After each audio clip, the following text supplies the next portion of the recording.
Welcome to the Fire Away Podcast. The podcast that is the Fire Away Podcast. Oh yeah. Here we go. Let's do it. All right, welcome back to another episode of Fire Away. I'm your host, Mark Meyer. I am here with Fred. What's going on, Fred? Not too much, big guy. How are you? I'm doing well, man. This episode is brought to you by our sales department. Check us out, Spotify, Apple Podcasts. I like to get that out of the way. Follow us on Instagram, Fire_Away Podcast on Instagram. All new content. All new content. We're going to be promoting the upcoming shows on there. You'll be seeing it around. So I'm excited about it. Got a couple really good guests coming on. Yeah, they got me in a rock and roll mood. You got it, buddy. Yeah, I like man. it. I might have to hit the 80s playlist when I get off of here today and just put it in the headphones during the workout. That's on my Pandora already. Yeah, buddy. I love that. 80s rock and roll. I grew up on it. I love it, man. Sure. I love it. I mean, that's a good time. That's hair metal, man. That's Guns N' rocking Roses. out. Guns N' Roses, my all-time favorite band of that era for sure. One of the best. Yeah. One of the Every best. time they come to town, I go and see them. My wife got me tickets for my 40th birthday down at the arena. Okay. It's an awesome show. Went to Toronto and seen them. It's just big Guns N' Roses fan. It's hard not to be. Those guys. Yeah, man. Those guys rock. It was. I read the Axl Rose biography. What a fascinating dude that guy is. Oh, really? Yeah, that's a crazy story. Much like, not unlike the guy that we're going to talk to in a couple shows here, Chris. Yeah, he's kind of all over the place and for sure. settled in L.A. for a while. So you'll hear some of that. But today's guest, man, I'm excited about it. I've known You've worked with him for quite a while now, right? 10 years since I started here. Okay. Almost immediately, I became the backup dispatcher, Steve Imhoff. Yeah, he's a long-time fireliner. 50 years, so he's going to tell us a little bit about that. But he was the dispatcher when I came in, and then I became the backup dispatcher just for when Steve was off or on vacation. And I knew right away, like, if this guy ever moves on, this is going to be my gig. Sure. Steve was just a great dude from day one. Like, didn't matter that I was just some shop guy. Came in right away, the friendliest guy. He's friendly to everybody. I mean, you've interacted with Steve some around here. Yeah, so. a little bit.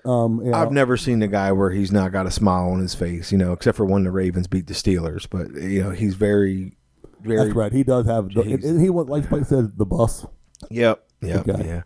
He's a Steelers fan. Besides that, he's a great guy. We can't all be 100% winners. No, I like to tease Steve. So every year we go to NAFED together for the last 6 years or so. And I call him Dad, and it drives him crazy. and once I get on a bit, I stick on it, man. So I call him Dad all weekend. That's Not funny. really weekend, but the 3 days that we're there. And it drives him crazy. But he's a really good guy, and he's going to tell us a little bit about the last 50 years here at Fireline. 50. Wow. Also, I said I got me in a rock and roll mood. He's a lead singer of a band. That's what I heard. Yep, he's been doing it now for a while, and he's really good. We used to play his CD in the shop, and he was a cover band, do like some 311s, like some alternative rock. Okay. And he's really good. Like just as a joke, we wanted to kind of listen to it and make fun of him, and then we found ourselves jamming out to it. You know what I mean? Like, damn it, this guy's awesome. So he's going to be on there. I'm looking forward to it. I'm excited for a bunch of guests. I talked about it on a couple shows ago. We got some really good guests lined up for 2024. Absolutely. Yeah, we have a whole slate of great Fireline employees with a lot to offer. And if you haven't listened to the podcast yet with Cindy and Anna, quickly going to be a classic. That was really good. I enjoyed that one. Really good show. Reggie's was a really good show. So we got some really good ones on the books already scheduled to come up, and we got some out on Spotify and Apple Podcasts. So check them out if you haven't, man. We're enjoying this. We're getting better. We're getting better with our interviews, and our guests are getting more comfortable. I think we're doing just fine, Mark. I think we're doing a great job. I'm loving it. We're going to get to a point we're going to have some more repeat guests on here. I know there's some people that were a little nervous when we talked to them the first time, and they're going to warm up around. We got quite a few who are chomping at the bit to get back on here. Like they keep begging. Can I get back on? Can I get back on? Hey, Steve, come on in, man. So hey, my man's here. Good deal. Okay. All right, cool. Hey, let me jump off here, Mark. All right, Red. Enjoy the interview. Thank you, sir. See ya.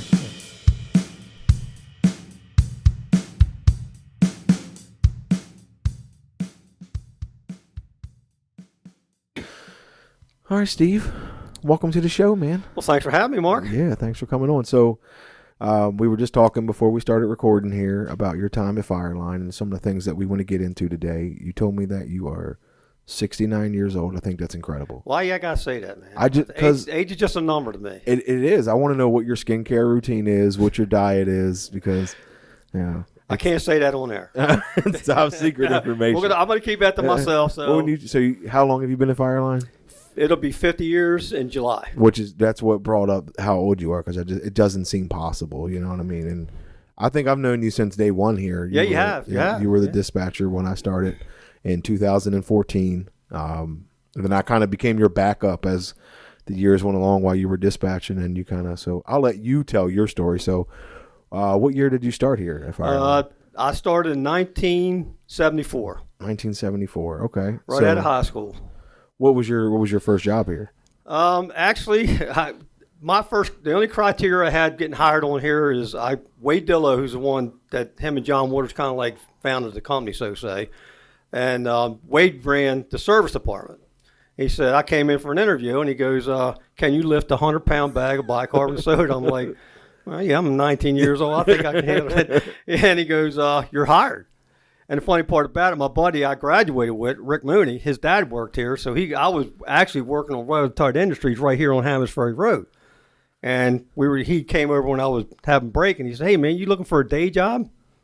Oh, so you were working nights over there? Yeah, I got that job when I was working in school. I'd go to school and go there and there. So I'd work like a 3 to 11 shift. And he came over and said, hey, man, I said, Fireline's hiring on. I'm like, who?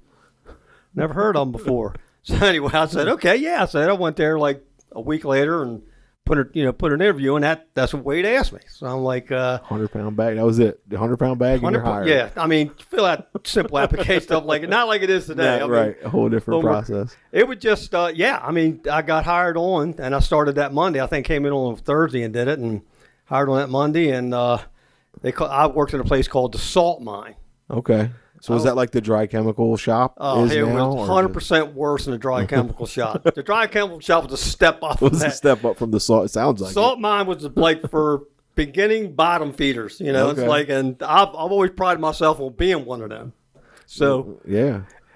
So I mean, I guess like you said, the hiring process definitely different. It was more of a smile and a handshake, right? Like, pretty much. You're a good person. Shake my hand. Good job. You got your 100-pound bag.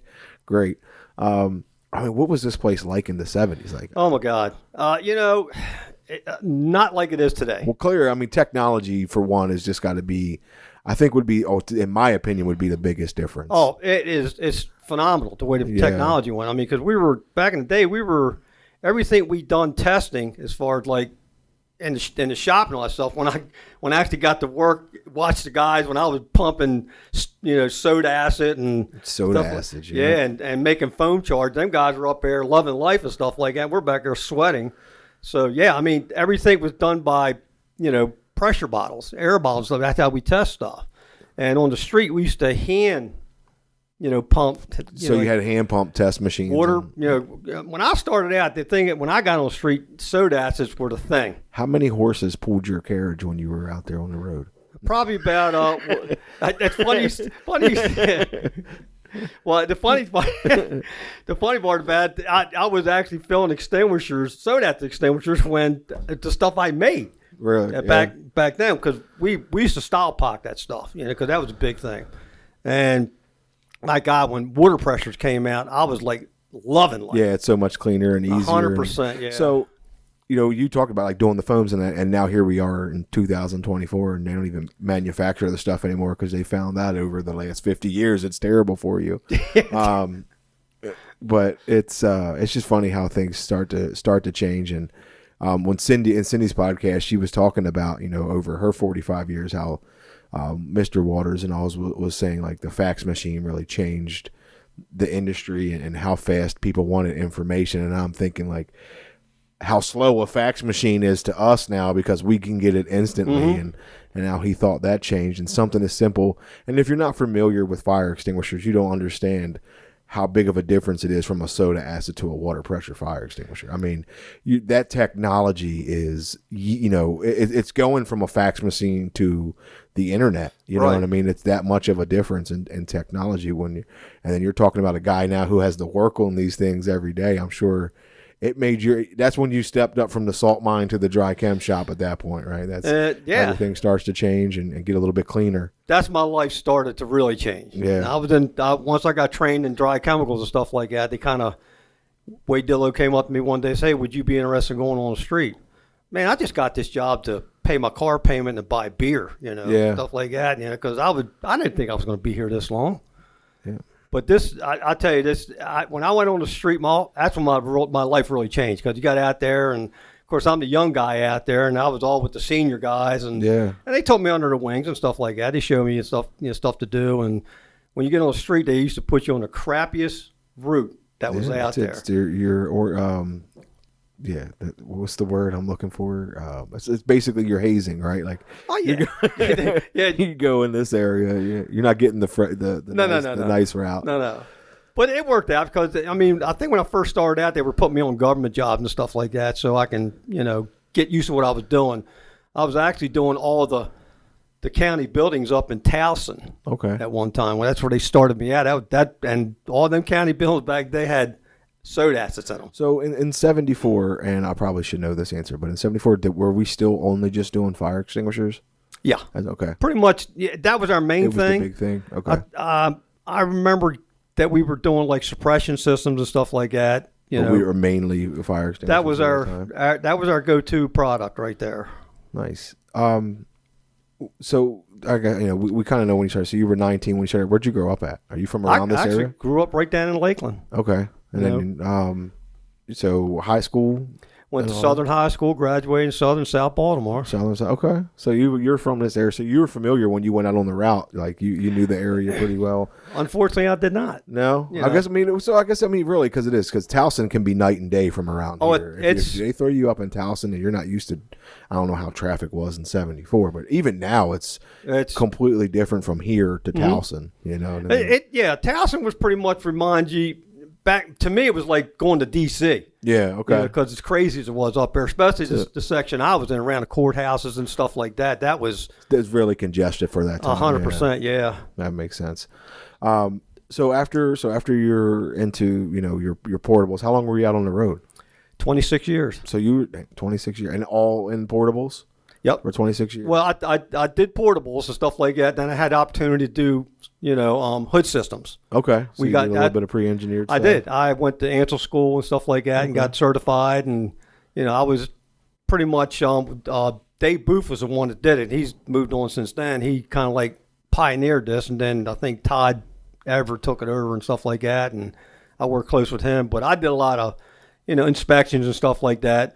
And I would go out and do installs like, at night to help these guys out and stuff like that. And so, 26 years on the road, you got to have some good, funny stories or something that happened. Anything popping up in your mind that sticks to you after all that time? Well, I got to be honest with you. I wouldn't know where to start. I know I've seen a lot of interesting stuff out there. So I've seen a lot of backdoor stuff that nobody's ever seen. Yeah, well, I say that about being able to go out and do inspections, that we find ourselves going into places that you would never think you would have an opportunity to go into because you're looking at fire extinguishers, which are just everywhere. Right. So that's pretty neat. Any place in particular that sticks out? I used to do Johns Hopkins University, and the funny part about that, if I'm not mistaken, there was a room down in one of the desolate buildings down there. It's like a dark dungeon kind of thing. And the guy was walking around and said, hey, man, so you want to see something real interesting? I'm like, well, I'm up for it. We walked down, and we're walking down this hallway, these steps, and we went, and it got dark. And he's hitting the lights, and it's still dark.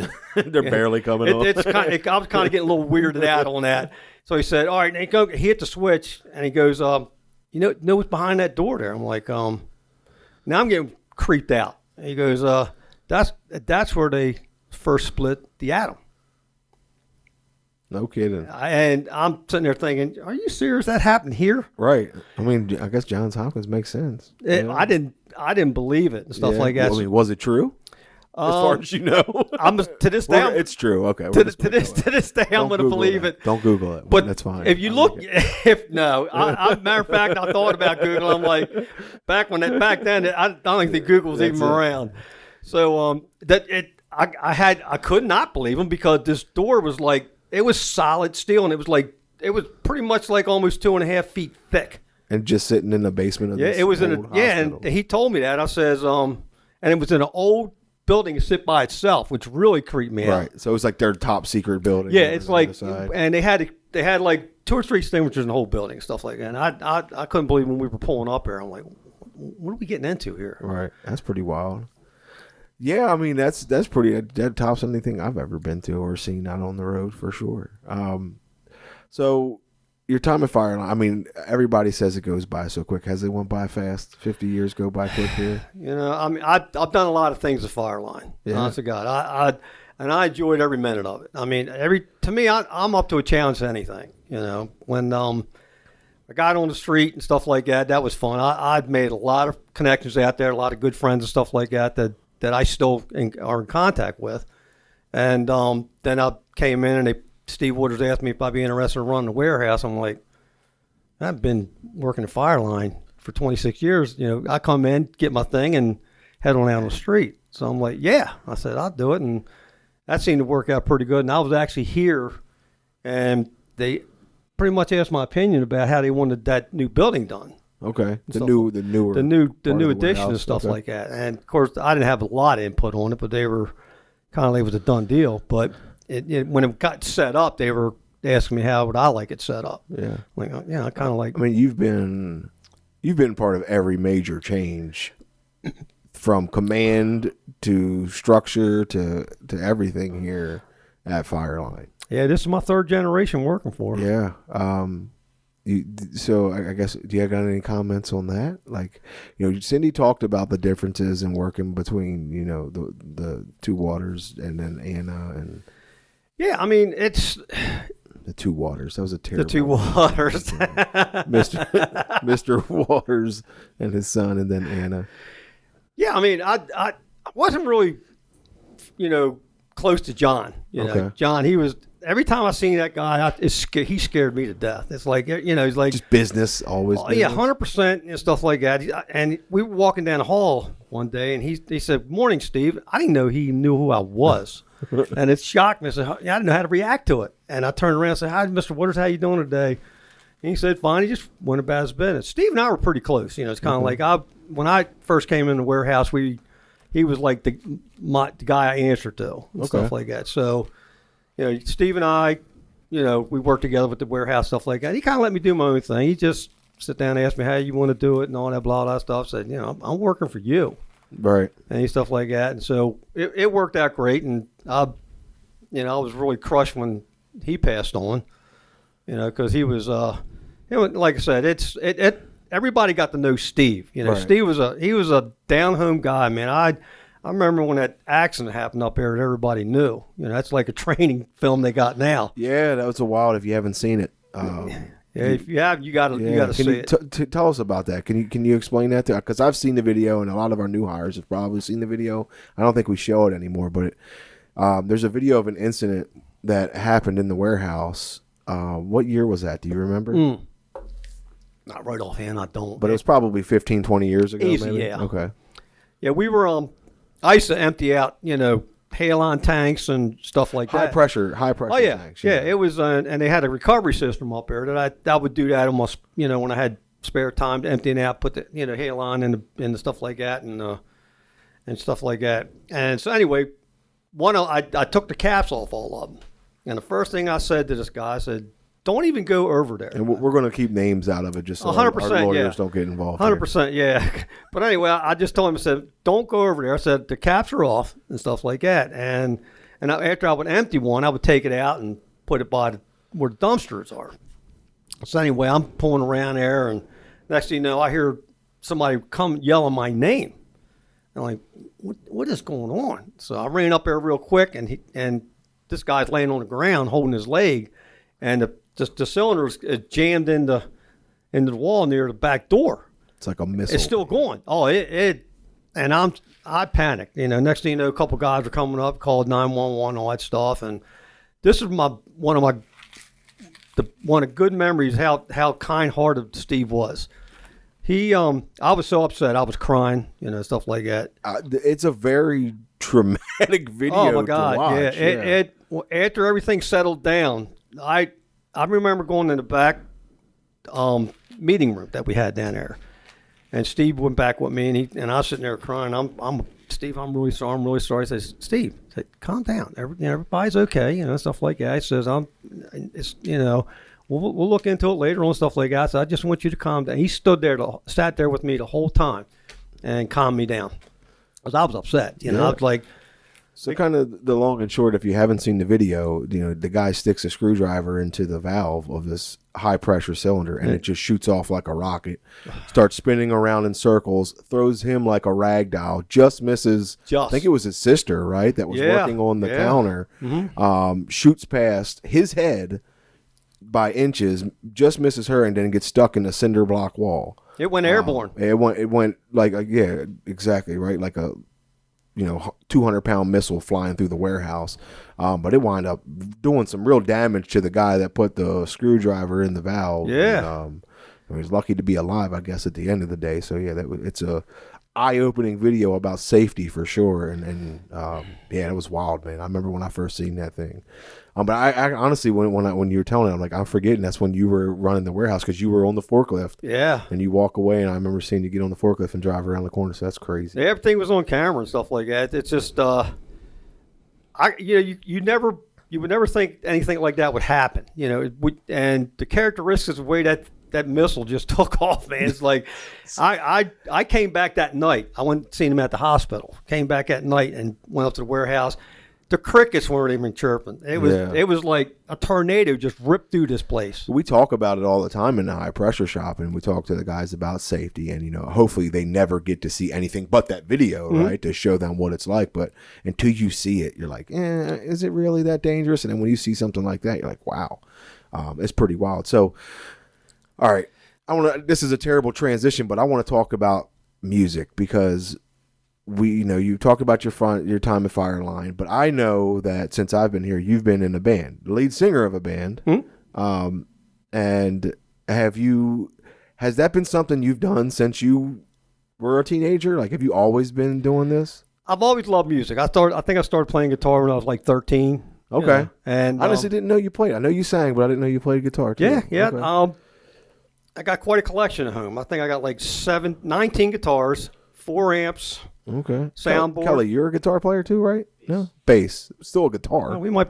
Yeah. Okay. Give me your number. We might you gotta need a backup. You never know. I played the bass. It's funny. I mean, Fireline kind of ties into that. How I got my first band. I was actually a little bit of better transition to me just going, all right, let's talk about music now. No, you good. You good. We're gonna intertwine all this right, stuff. Let's go. So anyway, I was doing maintenance at St. Rita's Church in Dundalk. Okay. So we'll walk through the auditorium and look up on the stage, and there's like band equipment up there. And I'm like, hey, you guys got a band up here? He said, yeah, it's my band. The guy was walking around with. And I said, that's cool, man. I says, we're actually looking for another guitar player. And I was like, I play. He goes, really? He said, yeah. He said, do you do any singing? I'm like, well, yeah. And so this was like a Monday. The following Friday, we were playing down in Theme Street at the Horseshoe Ran In on. They were. And they did all originals. Okay. It was a band called Midnight Sun. And they did all originals. I learned one of their songs and took my wife Karen there with it. And she said, I want you to see this band they're thinking about. Told her about. She had no idea I was going to play. Oh, okay. So anyway, she goes, because I took my guitar over there and left it, and my buddy Lou took it. And we're sitting there listening to them play. They were pretty good. And, of course, playing music nobody knew. And next thing you know, I go up on stage. And my wife's going, where you going? I said, hold on a second. So I started playing and stuff like that. And and it was kind of cool. It was like an acoustic thing. And so how long ago was this? What year was this that you started this? Oh, my God. This is, I don't know. I think I've been doing this for, I started late in life on that. I think it was like 39 years old. In a band, yeah. Okay.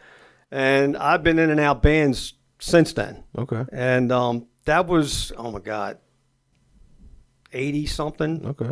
Somewhere around there. So we had one of your CDs in the shop we used to put in. Do you remember what band that was? Really? Yeah, you were singing in it. I think you had some 311 songs or something like that. That was probably, I've been in the studio 3 times. Okay. And which was that's cool. First time I went in there, I was like, nervous as I didn't know what to do, man. I was sitting there, my guitar was out and stuff like that. So one thing, just to ask a quick question, one thing I always wondered is it harder to make it, or is it harder to be in a band that just sings all the originals, or is it harder to just do a cover band? It just seems like, I mean, I guess if you're trying to make it, you want to do original songs. But if you're just out to have fun, is it more fun doing covers, or is it more fun doing?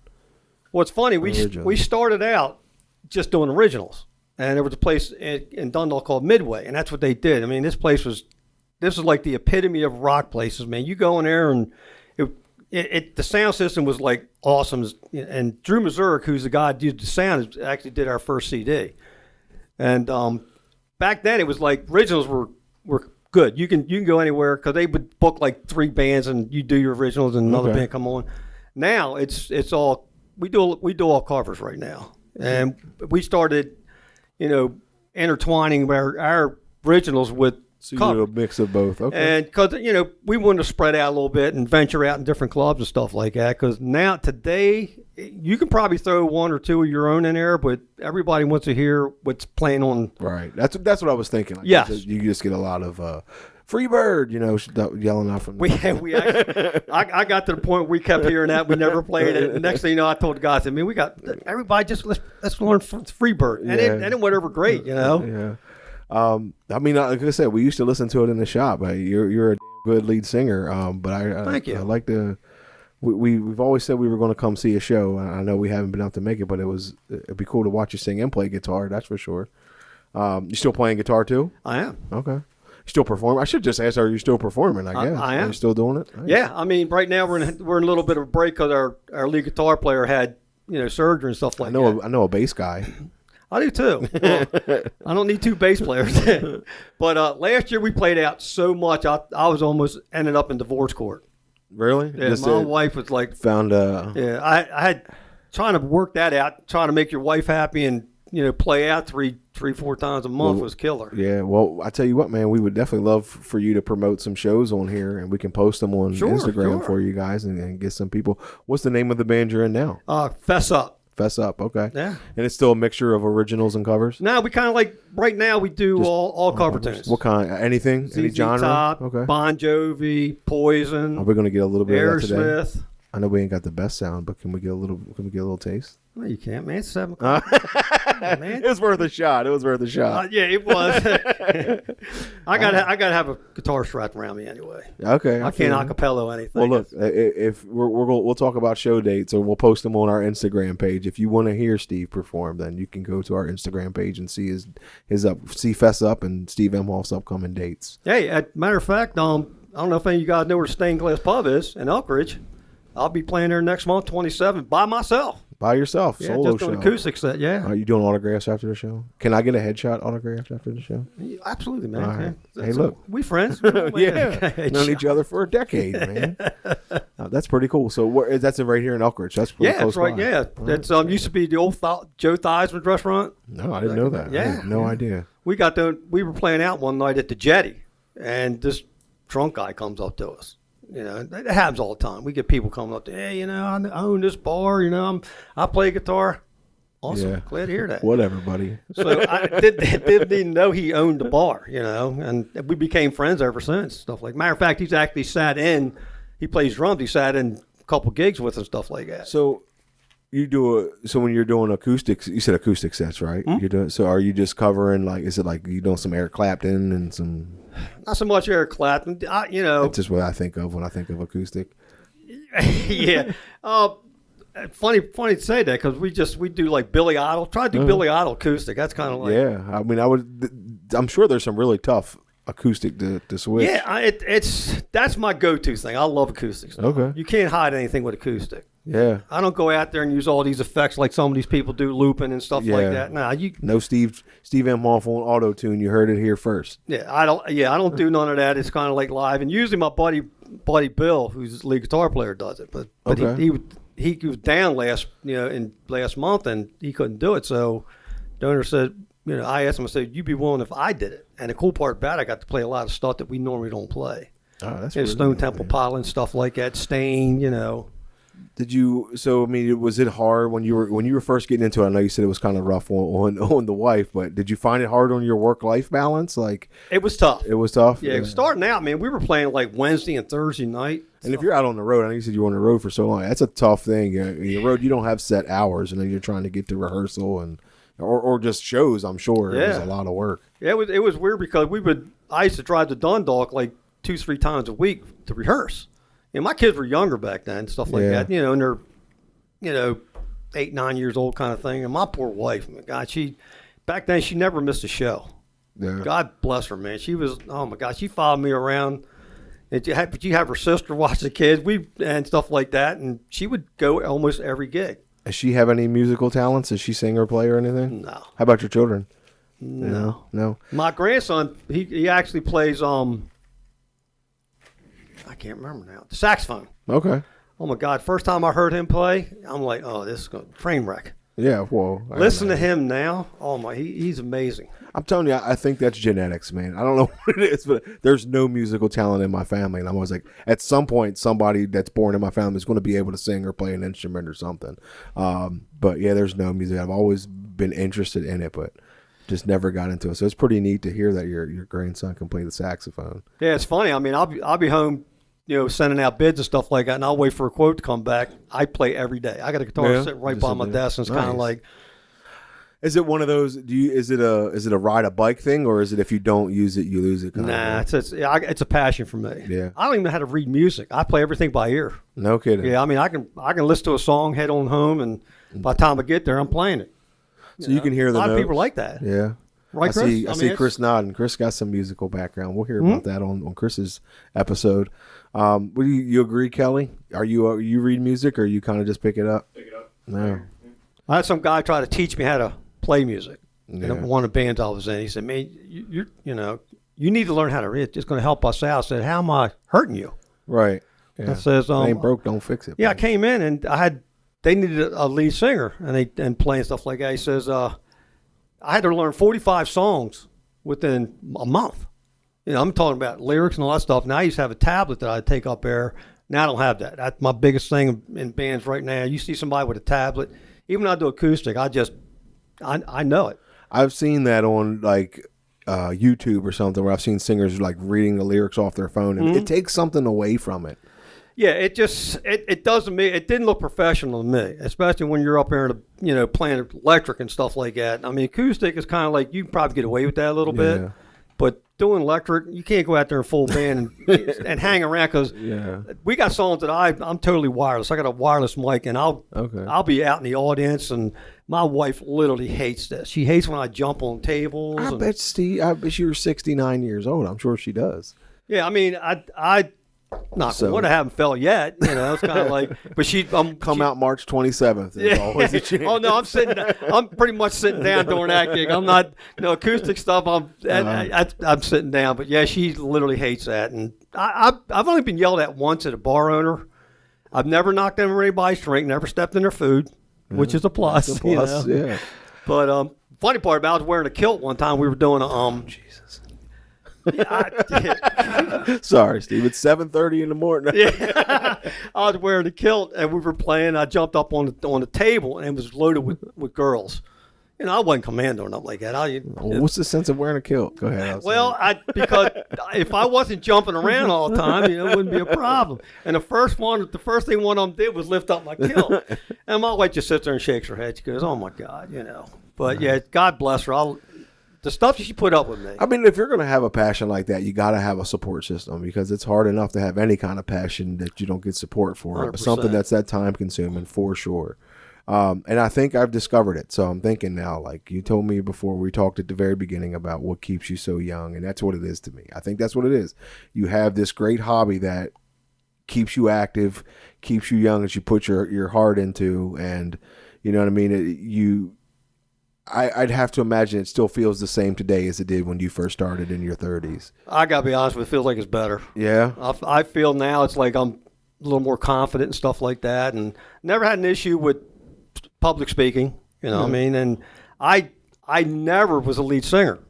I was always a backup kind of guy, but we've had the first band I was in, we were in and out singers.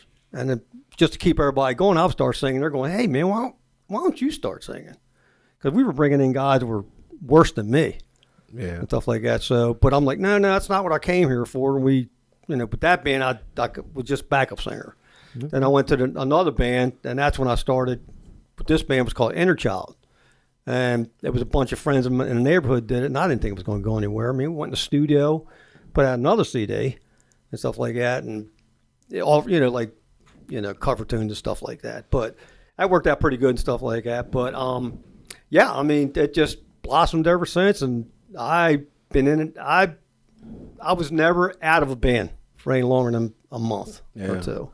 That's awesome, man. It's definitely something that's envious when you see it. And like I said, I've heard you sing before. You're pretty fantastic at it. So, thank you.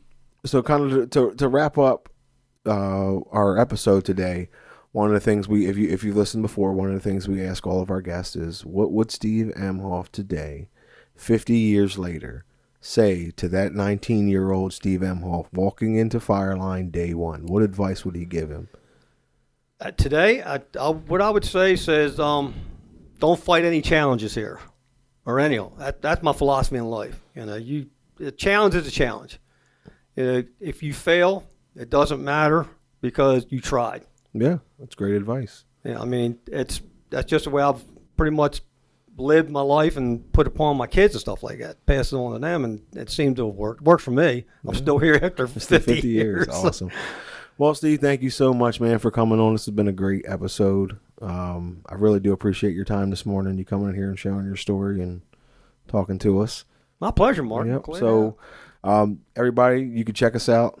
Apple Podcasts, Spotify. Follow us on Instagram at Fireway _podcast at Instagram. You can come see Steve and fess up at the. Go ahead, tell us again. Well, I'm going to do an acoustic set at Stained Glass Pub, March 27th. March 27th. What time? I play 6 to 9. 6 to 9. That is a 69-year-old. And it's a Wednesday night. So nice. Well, Steve, again, thank you again, man. I appreciate it, and we'll talk to you guys next time.